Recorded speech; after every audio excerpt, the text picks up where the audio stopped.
Et justement, pour nous en parler, nous avons le plaisir d'avoir par téléphone son Excellence ambassadeur Hessan Haridi, ancien ministre adjoint aux Affaires étrangères.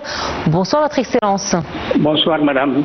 Alors vous l'avez suivi comme nous, de part et d'autre, les États-Unis, via Donald Trump, réclament des compensations. De l'autre côté, Téhéran aussi demande des indemnités. Nous avons l'impression que c'est une surenchère verbale entre les deux parties qui éloigne la perspective d'un accord.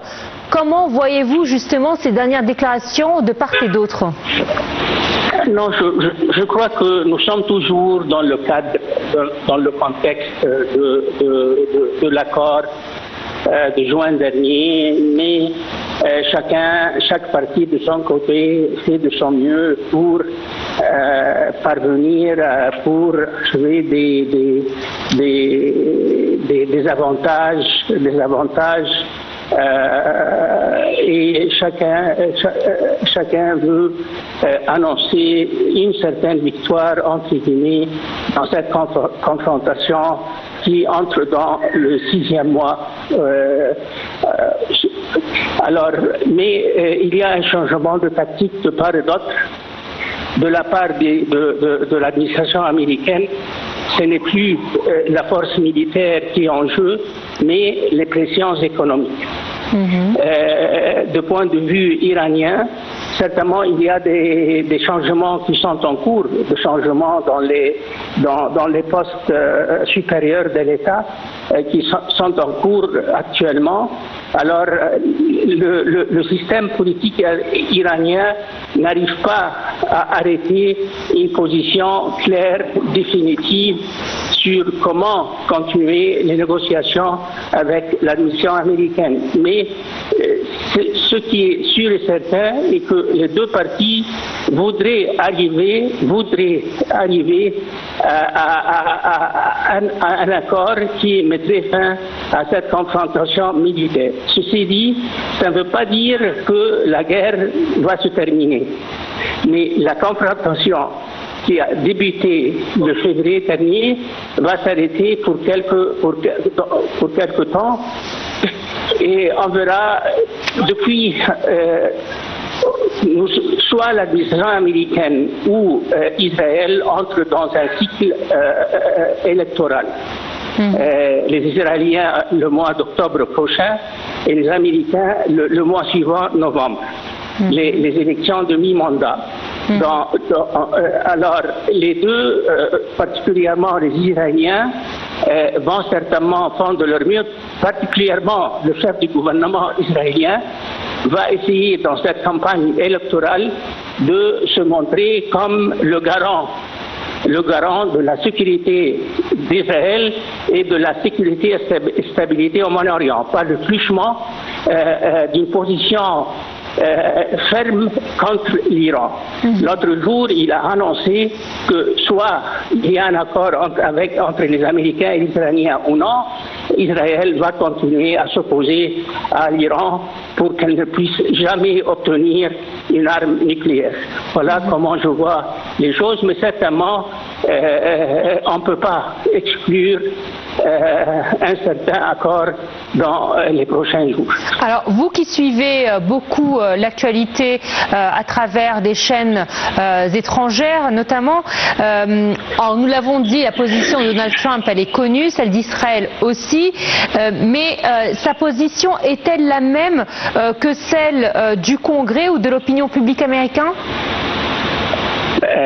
Tout dépend, on parle de quoi? Si on parle de la guerre déclenchée par l'administration américaine ou les opérations militaires déclenchées par M.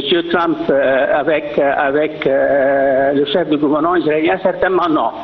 La plupart, même le mouvement MAGA, le mouvement populaire qui soutient, qui a propulsé le président américain à la Maison-Blanche pour son 2e mandat, est contre la guerre.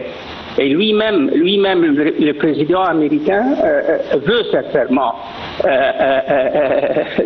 en sortir de ce dilemme stratégique dans lequel les États-Unis se trouvent. Mais il veut en finir avec une certaine victoire, entre guillemets certainement. Et hier, il a dit que la marine américaine a réussi à déminer le golfe de Hormuz et que la marine américaine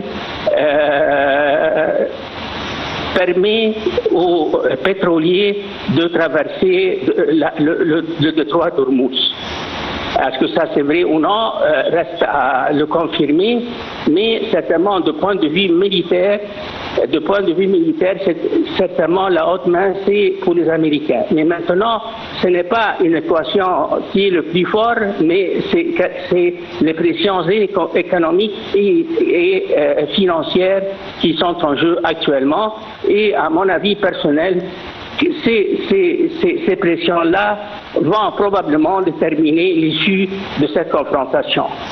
Une dernière question, Votre Excellence. Alors, face au risque d'une crise énergétique prolongée, comment les grandes puissances importatrices et les pays du Golfe vont-ils pouvoir réorganiser leur alliance militaire et commerciale face à la fermeture du détroit d'Ormuz?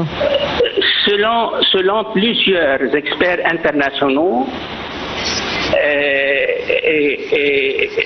cette crise, cette confrontation autour de la navigation, libre navigation de détroit d'Ormuz, par l'année 2028-2029, presque 60% du pétrole et du gaz naturel qui transite par le détroit d'Ormuz va trouver d'autres voies pour arriver au marché international.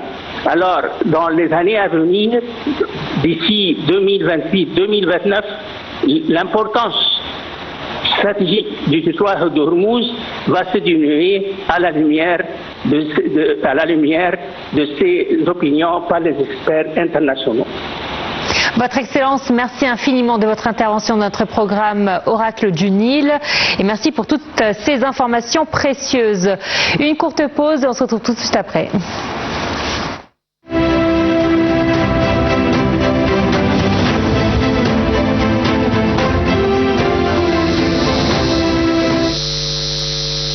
Né le 15 juin 1900.